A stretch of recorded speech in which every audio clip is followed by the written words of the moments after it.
Hi, everyone. Welcome back to another episode of the Ancient Philosophy Podcast. I'm Doug Campbell, an assistant professor of philosophy at Alma College in Michigan, and I'm also the host of the Ancient Philosophy Podcast, which is the podcast that explores important topics in ancient philosophy, whether that's in Greece or Rome or the Near East or China or India or beyond. And today we're looking at an important topic in ancient Buddhist philosophy, namely the First Noble Truth. So, in order to understand this topic, I am going to begin by explaining the Four Noble Truths. And then, after I'm done explaining the four of them, we'll do a deep dive into the first one. The central text that I have in mind here, in terms of secondary literature that I would recommend to you, the listener, is Mark Sidoritz's book, The Buddhist Teaching as Philosophy. There's an older one that is worth recommending too, Walpola Rahula's What the Buddha Taught. These books help fill out our understanding from a 21st century point of view. Rahula is writing in the 20th century, but still he can help. When it comes to the ancient primary literature, the text that I assign to students went early in our semester on Buddhism is the Discourse on the Noble Quest, which is not strictly an exploration of the First Noble Truth. It's actually an exploration of this other related concept, the Noble Quest, but still it's a very useful, helpful guide for understanding the priorities that animated ancient Buddhism. The Discourse on the Noble Quest is actually part of one of our earliest sources of Buddhism, which we call the Pali Canon, because it was written in Pali as opposed to Sanskrit. And the Discourse on the Noble Quest, and in fact, all of the Pali Canon texts shine a light specifically on Theravada Buddhism, which is the earliest form of Buddhism. Literally, the title Theravada means the way of the elders. And while the Noble Truths are important in all of Buddhism, the the presentation I'm going to give today, the episode that I've sketched for us today, is specifically looking at how the First Noble Truth is cashed out in some of these earliest Buddhist texts. Although, again, from a secondary literature point of view, I would point people. If you have some training in philosophy, Mark Sidoritz's book is probably the best place to start. If you haven't read philosophy books before, then I would start with Walpola Rahula's text, What the Buddha Taught. So let's talk about the Four Noble Truths first. So these are the four things that the Buddha discovered, or four of the things that the Buddha discovered when meditating. Before this moment in his biography, he was Siddhartha Gautama, but then after he meditated, he became the enlightened one, which is the Buddha. So these four noble truths are as follows. The first one is that there is suffering. And I will explain more about what that means when we do our deep dive into it. The second noble truth is that suffering comes to be on account of causes. The third noble truth is that suffering can be ended. And the fourth noble truth is that there is a path to the end of suffering. There is a way of bringing about that ending, which is called the Eightfold Path. Altogether, these four noble truths are meant to be something like what you'd walk out of a doctor's office with, namely that the first noble truth is a diagnosis. It's a statement of what the problem is. The problem is suffering. The second noble truth is a statement of what's causing the problem. The third noble truth is the prognosis. What's the forecast? Oh, it actually can be ended. That's great. And then the fourth noble truth is a statement of the cure, that the Buddha is giving you a cure. So again, they're diagnosis, cause, prognosis, and cure. So at some level, we know the first noble truth just by what I said. So, and I put it in this form of a proposition there, that there is suffering. Sometimes it actually is just presented with this one word, dukkha, which means suffering. The first noble truth is just suffering, dukkha. And so with that in mind, let's look at a deep dive into this first one, suffering. And then by the end of the episode, I'll say something about the causes. I'll say something about how you could end suffering. I'll say something about the eightfold path, which is the particular cure to this problem. Though I'm not going to say very much. I'm not going to say very much about noble truths 2, 3, and 4, but we'll understand a little bit more about where this is coming from. So let's begin by talking about the Buddha's biography. So the story of the Buddha's life goes like this. He's a rich person. He is a member of an upper caste in ancient Hindu society.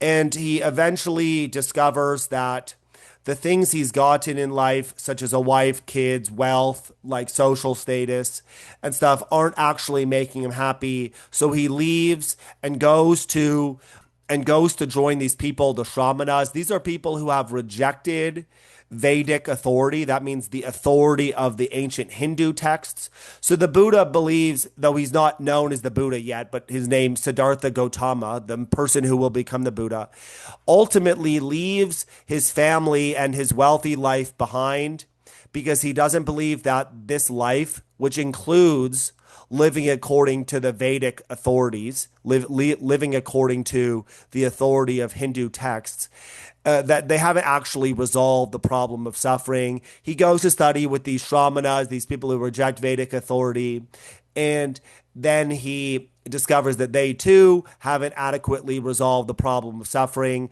So then he meditates under a tree and discovers the noble truths, which I just mentioned, right? These are, again, the statement of the problem, the diagnosis, that is, and then there is the statement of the cause, and then there is a statement of the prognosis that this suffering can actually be ended, and then we have a statement of the cure.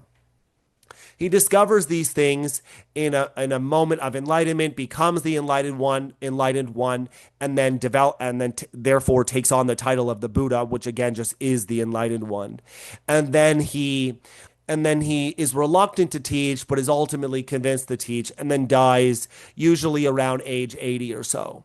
Now, it's not obvious how many of these historical details are real, and it's unimportant to me as a historian of philosophy. Surely there are versions of this biography that are deeply, deeply, deeply embellished.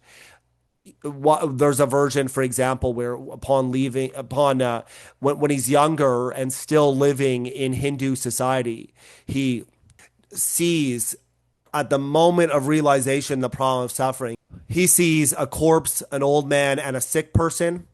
And these three things are metaphors for different aspects of the problem of suffering: death, sickness, and old age. And then he sees, after having seen them, he sees a Shramana, someone who's rejected the Vedic authority. And so this is supposed to be like the Buddha realizes the problem of suffering, and then he realizes the way out of the problem, which is going to study with the Shamanas. And ultimately, he doesn't find a good actual resolution of the problem with the Shamanas, but it leads him on his way. And technically, Buddhism is a Shramana tradition, because even though the Buddha went to study with the Shamanas and was unsatisfied by what they had to teach, still Buddhism rejects Vedic authority, and to that extent actually is a Shramana tradition. So we can see from this story, however embellished these things are, and I'm sure they're embellished to some extent. The one I just mentioned that featured the metaphors of the corpse, the old man, and the sick man, and the Shramana. I mean, this is clearly an embellishment, but that doesn't really make a difference to us. And the whole point really is that the Buddha's from the earliest moment of his philosophical career, or if you prefer, his religious career, but we're treating him as a philosopher in this episode. From the earliest moment of his philosophical career, the Buddha was animated by this problem of suffering, the first noble truth. So the idea of dukkha, suffering, is that it denotes something kind of different from the way we would normally interpret the word suffering. So when we talk about this sort of suffering, we don't have in mind exactly the sort of suffering that's like, oh, you hurt yourself, or you fell over and got hurt and now you're in pain. The Buddha's not talking about that kind of suffering, although that is not unrelated. The Buddha means something more like dissatisfaction, anxiety, a sort of lingering unhappiness with life rather than the this actual like physical pain response. But of course, it's hard to distinguish the two things, right? Someone who's suffering from chronic pain is going to describe themselves perhaps as dissatisfied with life. And the Buddha wouldn't disagree with that use of the word, right? That dukkha would apply in this case too. But the idea is that we suffer in the sense that we have this negative feeling about who we are and where our lives are going, what our lives ultimately mean. A paper cut doesn't spark in us an existential crisis, but of course chronic pain might do that. And the Buddha definitely has more in mind this sort of existential crisis kind of suffering, this lingering dissatisfaction with life. One reason why normal instances of pain might do that, even if they're not precisely what the Buddha has in mind, one reason why normal instances of pain might do that is that they serve as a reminder of our ultimate mortality and certainly the fragility of our bodies. One insight that we find in Buddhism that we also would see if we were looking at Hellenistic philosophy in Greece after Alexander the Great's death or Aristotle's death in the late 320s BC, one of the things that we would find both in early Buddhism and in Hellenistic philosophy is this idea that when we experience something painful, we are in a way suffering twice. We're suffering twice because on the one hand, we have the immediate pain itself, but we also have the reflection on that pain that says that this pain is bad, that we don't want to feel it anymore, that it says something bad about who we are and where our lives are going. The idea that, for example, I could be thirsty, and that is a painful, difficult experience, but that moreover, the thirst is saying something bad about my life. The pain is saying something bad about my life, and therefore I'm trying to escape that feeling. So we are suffering twice. The Buddha tells this story of the parable of the poisoned arrow.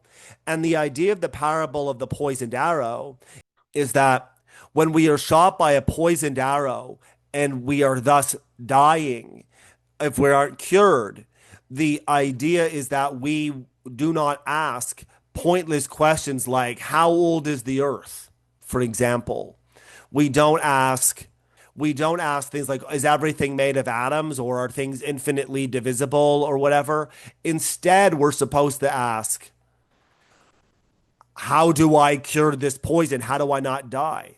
And the idea is that there are speculative theoretical questions that we need to resolve in leisure, but that when we are faced with an urgent question like, how do I end my suffering? Where is my suffering coming from? These take on the role as priorities. These become priorities for us. And so in that way, the Buddha believes we have all been poisoned by an arrow, namely suffering. And it's up to us to resolve that suffering. So this is going to be the problem that becomes the focus of the Buddha's career. This question of like, why do we feel this dissatisfaction with our lives and how can we resolve it? I will, by the end of this episode, say something about the resolution, but I want us to understand this problem because the Buddha believes what we're putting our finger on now, this dissatisfaction, that it's not just about being thirsty, but it's about the reflection upon the thirst that says thirst is bad. Or you end up with like a very long commute home from work and you're really suffering from it. There's the immediate discomfort that being stuck in a long commute at work from home from work, right? Being stuck in a traffic jam. But there's also the reflection upon that. And that is causing a certain kind of suffering. And so we can note that as the first kind of suffering. The first kind of suffering is this sense that this interpretation of immediate experiences according to which these experiences are bad, and they say something bad about our where our lives are going and what it means for us. All forms of suffering become the Buddhist priority according to the parable of the poison arrow. But we do have to understand where all these forms of suffering are coming from, and they are actually coming from different places. So another place that suffering is coming from is impermanence. And the Buddha believes that everything has come into existence conditionally or contingently. That is to say that everything that exists now could have not existed. It could have been otherwise. And it exists because of some cause. And that cause itself was contingent and could have not existed, and so on. And the Buddha believes this actually goes on something like a circle. There's a cycle. And we call this the theory of dependent origination. Unlike Western views of causation that present causation as a single straight line kind of sequence, about which we might ask, what was the first cause? For the Buddha and for Buddhists, there is instead a cycle, an eternal cycle, where A causes B, causes C, causes D, and then ultimately D in a way causes A and causes B, causes C, and so on and so forth. So we have this cycle of contingent things that, again, called dependent origination. And everything in that cycle comes to be contingently or dependently, but that moreover, everything that comes to be contingently will eventually not exist one day. It will cease existing. So everything is impermanent. So not only do things exist contingently, but also they exist impermanently or temporarily. They come into existence dependently. They come into existence dependently. And they exist temporarily. And this impermanence that the Buddha believes pervades everything in the world. Everything is impermanent. We can characterize everything as impermanent. That is also a source of some suffering. The idea of this suffering is that I have objects of my desire, things that I want. These could be small things that I have some small time minor desire for, or they could be larger things I believe are essential to my life. A small thing might be a good meal, or it might be some free time or reading in bed or something like this. But bigger ones might be something like my family, my community, my career, things like this. Everything, including the things I just mentioned, is impermanent. They exist temporarily. And this also causes a kind of suffering. Now, firstly, of course, there's the kind of suffering that comes from the attempt to achieve these things. There's the anxiety, the sleepless nights, the worry, the effort expended to actually get these things. But then once we have it, we have two other kinds of anxiety or dissatisfaction or suffering. One is the knowledge that this thing will not last forever. And so that in a way generates some anxiety for us, right? Dissatisfaction. But then moreover, there is the anxiety that comes with trying to hold on to these things. So an obvious example of this would be money. Like there's a suffering in the expending of effort to get the money. The pursuit of money comes along with some suffering. But then when I get it, I have to know money isn't going to last forever. It's not going to survive forever. It's certainly not going to be something I can take into the grave. And so money is an impermanent thing. Money is an impermanent thing. But moreover, as I try to jealously guard my wealth, that also will cause some anxiety or suffering or dissatisfaction. And money is a easy one to give here because upon reflection, few people think money is actually truly good or, worthwhile as an object of desire. Now, of course, the vast majority of people act like it is, and I'm not trying to deny that. But upon reflection, I think many people would say something like, money won't make me happy. Upon reflection, if actually given some chance to think about it. So let's give another example, which is a lot harder, more controversial, namely family. Now, In some cases, family isn't something we have to work to get. I mean, in some ways, yes, if we're talking about a family you have to make, that can be difficult. And certainly there's a kind of suffering that comes with trying to get that kind of family, the family that we make. But then there's also family in the sense of something we're born into. And in this case, we can sort of skip the step of the suffering that's involved with actually achieving that thing or getting it. Now, there is this kind of suffering in trying to maintain those ties, right? That requires a lot of work, especially as we get older, it becomes harder for us to maintain our ties to our family. So you have to put in more work. So that's a kind of suffering.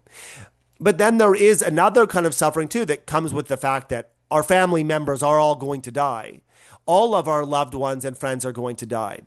And so the idea, and of course, there might be a kind of suffering in trying to prevent that from happening too, right? You could go make efforts to keep your loved ones alive and healthy and safe, and that also creates a kind of suffering. So we can see that the Buddha is taking this view that's very radical in saying that even the objects of our desires, and again, I mean that in a very broad sense of the term desire, that could be our small time things like pursuing pleasure, or the pursuit of things like family that we normally think of as making our whole lives valuable, that the Buddha believes that even these things are in a way sources of suffering because they are impermanent. Now, if these things were permanent, the Buddha might sing a different tune.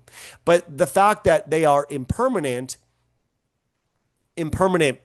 reflects or confirms for the Buddha that they are actually sources of suffering for us. They're actually these sort of negative experiences.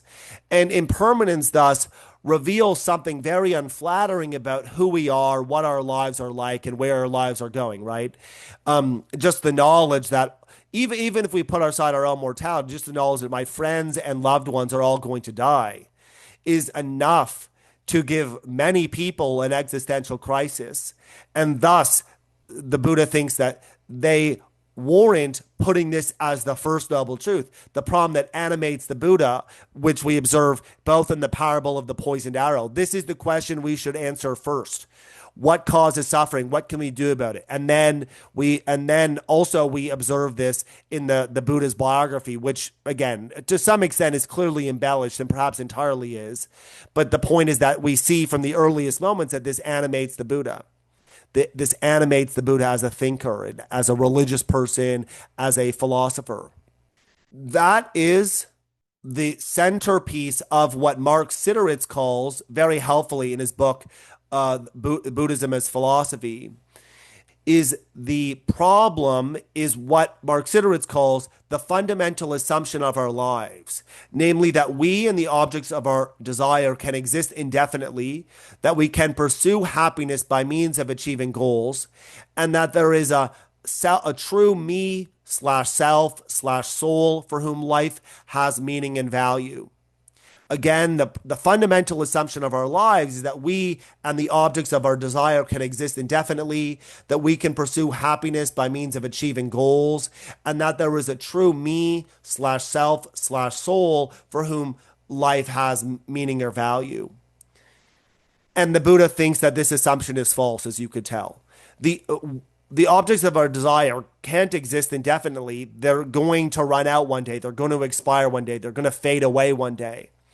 We can't really pursue happiness by means of achieving goals for the same reason, because those goals ultimately are impermanent. But also, of course, it takes some effort to go through with those goals to get them. And we want to avoid living like we're on a treadmill, right? Running, but in place, and thus ultimately not making any progress because we are just running from one goal to another, getting and then trying to get again and then trying to get again and trying to get again, and never actually experiencing the satisfaction that might only actually be able to come from something permanent, but there is nothing permanent. So we end up being on a treadmill. We're not actually making meaningful progress. And then, of course, there's this last point, the last part of the assumption that there's a true me or self or soul for whom life has meaning and value, which the Buddha also denies. that this is part of the Buddhist theory of no self, which I actually covered in an early episode. I covered this argument called the controller argument that says there really isn't anything more to us than just a bundle of different parts, which the Buddha calls skandhas or particular things. There's just like a book is a collection of pages and a binding and a cover and ink on the pages and so on. There's no book in addition to these parts. Similarly, there might appear to be a thing, me, but really there's a body and consciousness and some experiences and so on. And there's no me in addition to these things. And the Buddhist controller argument is this notoriously convoluted. I was going to say convoluted, but I really mean complicated. Convoluted might be too unflattering, but it could strike some people as convoluted. But the point is that there's this very complicated argument that the Buddha gives that says, look, um, we think of ourselves as being in control of our lives and in our body and our consciousness. But as a matter of fact, there's no self that can actually control these things. Each one of these things is actually in control of the others. But there is no self that's doing the controlling. There's really just a complex system where the parts interact with each other and that there is no self in addition to these things that is controlling them. And if there is no self, there is no me for whom life has meaning or value. Now, I'm not going to go very deep down that road of exploring the theory of no self in this episode, but for our purposes, we can just say there's no me or self or soul for whom my life has meaning or value because those things imply a kind of permanence. But there is no permanence because we already saw the Buddha doesn't believe in permanence. And in fact, there is an impermanence based argument for the theory of no self that's relying on this very idea, these very considerations, that there is just there because there's nothing permanent. There's nothing we could talk about really as a me who persists through all my lives, for all my life, and that so we just there's just there are just particular things existing at one moment in time, but there's nothing that really there's no thing for whom life has value. No thing for whom life has value because there's a different me even at each stage. And therefore, there's no real me who persists through my life overall. And again, if you wanted to explore this argument fully, you could listen to my episode of on the controller argument, which would cast a doubt on there even being such a thing as a me at all anyway. But it's because of the falsity of this assumption that we end up suffering. It's because of the falsity of this assumption that we end up suffering because we think that well, look, I can achieve happiness by getting these things and achieving these goals and living this sort of life. That's what's going to help me. That's how I can achieve happiness. But then you realize that you can't achieve happiness and you end up suffering. And many of us live in denial. We end up suffering, but still thinking, "Oh, I'll be happy when I get the next thing, or happy when I accomplish something." But that's just not true. The fundamental assumption is false. The fundamental assumption is false. Now, it's reasonable for people to think of the Buddha as pessimistic. And of course that's a legitimate view one might have of Buddhism, that it's pessimistic, perhaps even unduly pessimistic. The Buddha would surely deny that. He would deny that he's being unduly pessimistic. He would say he's being duly pessimistic. But in fact, I think the Buddha would actually say he's not really being pessimistic at all. And so we should think of these statues, these laughing Buddha statues that you've no doubt seen before. Many people have them in their gardens.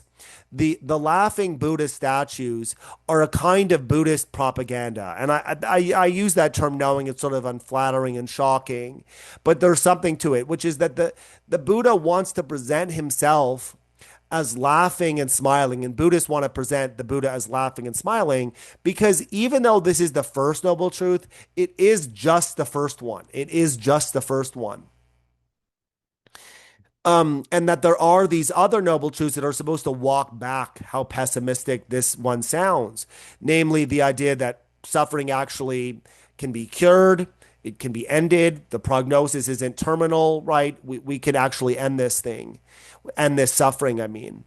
And the way we do that is by trying to take control of our minds and end the causes of suffering. And in order to do this, we're going to live what the Buddha calls a middle way. Now, that term means several things in Buddhism. And when we ask middle way between what and what, there are actually several different answers we could give. Probably the most pertinent is that is that Buddhism is a middle way between asceticism and hedonism. So hedonism is the pursuit of pleasure, the unqualified, unmitigated pursuit of pleasure. And for all intents and purposes, we can consider that as what the Buddha lived when he was with his family in Hinduism. I mean, probably it wasn't a super debauched life or anything, but like the idea is that he's wealthy. He had there were no constraints in principle put upon what he could do as a prince, as a wealthy person in the upper caste of Hinduism.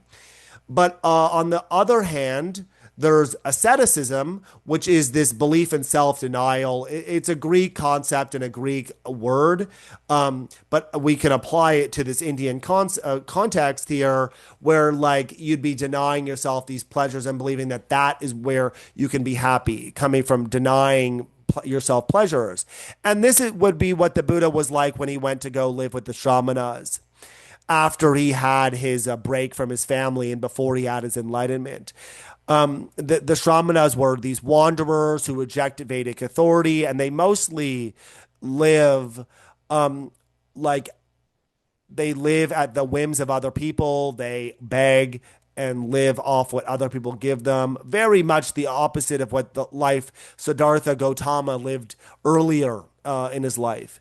And the Buddha, and the reason why the Buddhist biography is positioned this way is that you see that he tried both extremes. So again, this might be true. It might be a sign that it's an embellished, made up story, that each phase of the Buddha's life is a kind of metaphor for different things Buddhism is trying to avoid until, of course, he has enlightenment and lives as a Buddha, right? One was too one was too hedonistic or pleasure focused, the other was not sufficiently pleasure focused. And so the Buddha ends up with this middle way that says, look, I'm not going to deny myself pleasures, but I'm also not going to be attached to these pleasures. And that leads us outside of the first noble truth, really. When we make this claim that the Buddha is going to not deny himself pleasures, but also not become attached to pleasures, that leads us outside the first noble truth. Because the first noble truth says there is suffering, and we now understand it, right? We see it in the Buddha's biography. We see this in the parable of the poisoned arrow. We see this in the kind of suffering that comes from the sadness or disappointment or dissatisfaction with where our lives are going. We also see this in impermanence. And the idea is that the second noble truth tells you suffering has a cause. Suffering has a cause. Different Buddhist thinkers are going to articulate the causal series or the causal chain here differently. Mark Sideritz, for example, in Buddhism Its Philosophy, gives a 12 item sequence leading up to or culminating in suffering. But like we could understand this simply as cravings cause suffering, and attachments cause craving. Attachments cause craving. Craving cause suffering. And I'm not going to make this episode be a way about like understanding the psychology here of how you end suffering and what the Eightfold Path is, which is the fourth noble truth, and that's the how you actually end suffering. Those I think could be topics for other episodes, but I think it would be wrong to not say something about how suffering is ended. And the Buddha's idea here is that we can ultimately live in a way that reduces our attachments, which in turn reduces our cravings. The reduces attachments and therefore reduces cravings and therefore reduces suffering.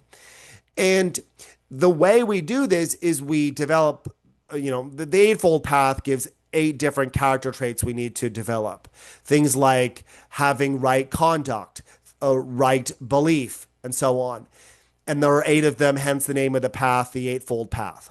But like for the purposes of an episode that's really dedicated to the first noble truth, we can identify this virtue, mindfulness, which would actually appear in the Eightfold Path as one of the eight things. The Buddha thinks we need to have a right mindfulness, appropriate mindfulness. That's what I mean by right. I mean correct or appropriate to the circumstances. And mindfulness is fundamentally a character trait of being aware of the contents of our minds and being able to control them. It's not enough for us to be aware, right? It's nice to be aware. It's nice to know, oh, yes, I've got this attachment to money or to my friends or to my possessions or to my legacy. I've got these attachments, and these attachments are causing me to crave things like craving money, and then money is causing me to suffer in all the ways I mentioned earlier, causing you to suffer in the getting it, suffer when you're losing it, suffer when you're holding on tighter to it. You've got all of these cravings, and those cravings are come from the attachments. The cravings are in turn causing suffering.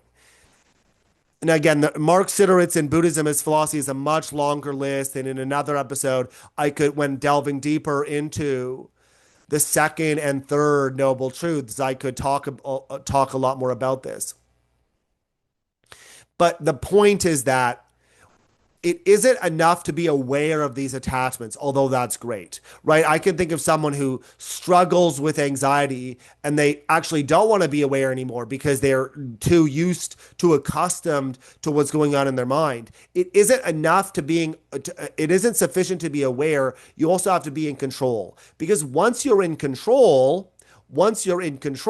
you can then manipulate the contents of your mind such that you can end the attachments and in turn end the cravings and in turn end the suffering. That's why having control over your mental contents is so important. Now, yeah, there's a whole thing of how you get there. The one Pali text, the Greater Discourses on the Foundations of Mindfulness, lays out, what we witness in that text, the Buddha developing these breathing exercises that today we associate with mindfulness meditation, that show you how you can do this. It's not just an instant thing. It isn't just a matter of, oh, I'm aware, I'm going to go into my mind and tweak that. I mean, I wish it were so easy, but it's actually very difficult, and it's a long process of training. But the point is that this is like the short version of the story. Now, you might wonder if my job is causing me suffering, why can't I just quit my job? Why do I have to talk about this mindfulness business and this attachment business? Well, like in some cases, of course you can end the source of your suffering in some way by doing that, right? And it's a thing that we witness all the time. People are unhappy about their job, so they leave their job, and hopefully they get a better job. But the Buddha, because he believes that suffering is a pervasive part of human existence, he believes there is some extent to which suffering cannot be so easily resolved, right? Suffering cannot be so easily resolved because, look, it comes from these basic features of human existence like impermanence. And that's just a fact of reality that things are impermanent for the Buddha, because he has this theory of dependent origination that believes that says everything comes into existence dependently on something else and therefore exists temporarily. But that also goes for suffering itself. Suffering comes into existence dependently on craving. Craving comes into existence dependently on attachments. We can end the attachments and then end the craving and then end the suffering. That's actually the most effective, efficient way of ending suffering, the Buddha thinks, is doing it that way. And so, of course, there's a much longer version of this. I've alluded to this a bunch of times now. But I think that gets at the main ideas here for understanding the first noble truth, which is this idea that suffering is a pervasive feature of human existence because of the feature of impermanence and the way that our own minds upon reflection suffer when we think about some experiences we have, like pain, for example. But even when we think about the good things, like a day with, like friendship or family or something like that, the Buddha believes that because of impermanence, these things are actually causes of suffering. Now, again, you could always object to the Buddha that he's being too pessimistic, that he's being unduly pessimistic, but he disagree. And he thinks that he's spelling out for you a problem that actually has an answer, but it requires changing your mindset. And then you could be like the Buddha, laughing and smiling. And you don't even have to deny yourself the pleasures of food. After all, the Buddha and the big Buddha laughing statues, he's usually he's not small in those statues, right? He looks like he's a guy who enjoys a good meal, and that tells you something. The Buddha thinks you can enjoy these things without being attached to them. And when you avoid the attachments, you avoid the cravings, and then you avoid the suffering. But you can still have the things, right? We there is a place in the Eightfold Path for asking, what about correct behaviors, right behaviors, appropriate behaviors? But for the most part, the Buddha is talking about adjusting your mindset such that you're not attached to these things, such that you're not attached to these things. Attachments give rise to cravings, and then cravings ultimately suffering. With that, I think I've said everything I want to say about the first noble truth. And I did go into some detail about the other noble truths. Enough, I hope, to understand the first noble truth properly, but we'll do a future episode, I'm sure, on the other noble truths and other parts of Buddhism. Check out the episode on the controller argument for the theory of no self if you're interested in pursuing that difficult topic a little bit more. But thank you very much for listening. I have a book available for purchase, An Introduction to the Ethics of Social Media, which you can buy wherever you buy books, such as on Amazon or through the publisher directly, which is Hackett. You can also subscribe to the Ancient Philosophy podcast wherever you find podcasts, such as Spotify and Apple Podcast. You can also find and subscribe to the Ancient Philosophy podcast on YouTube. And I also have a Substack, which is Plato's Fishtrap.substack.com. Thank you very much.